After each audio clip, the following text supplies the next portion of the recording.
ஜெர்மனியைச் சேர்ந்த ஐரோப்பிய கார் நிறுவனமான மெர்சிடிஸ் பென்ஸ் புதிய மின்சார GLC SUV மாடலை அறிமுகப்படுத்தியுள்ளது. குறிப்பாக சீனாவில் தனது நிலையை வலுப்படுத்தும் நோக்கில் இந்த புதிய மாடல் அறிமுகப்படுத்தப்பட்டுள்ளதாக அந்நிறுவனத்தின் தலைமை நிர்வாகி ஓலா கெலேனியஸ் தெரிவித்துள்ளார். 2025ஆம் ஆண்டின் 2வது காலாண்டில் மெர்சிடிஸ் பென்ஸின் சீன விற்பனை 19% வீழ்ச்சியடைந்திருந்த நிலையில் மீண்டும் சீனாவில் இழந்த சந்தையை மீட்டெடுக்கும் முயற்சியில் இந்நிறுவனம் ஈடுபட்டுள்ளது. மேலும் அமெரிக்கா தனது வாகன இறக்குமதி வரியை 27.5%லிருந்து 15% குறைக்கலாம் என்று எதிர்பார்க்கப்படுவது இந்நிறுவனத்திற்கு புதிய நம்பிக்கை கொடுத்துள்ளது.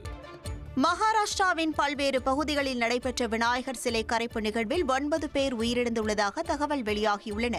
மகாராஷ்டிரா மாநிலத்தில் கடந்த 10 நாட்களாக நடைபெற்ற விநாயகர் சதுர்த்தி விழா நேற்றுடன் நிறைவு பெற்றது.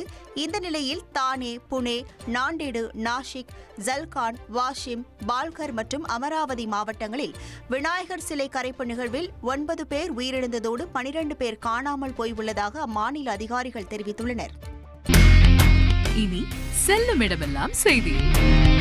தந்தி டிவியின் வாட்ஸ்அப் சேனலை ஃபாலோ பண்ணினா செல்லருக்கும் இடமெல்லாம் செய்தி. இதோ QR கோட் இப்பவே ஸ்கேன் பண்ணுங்க, ஃபாலோ பண்ணுங்க.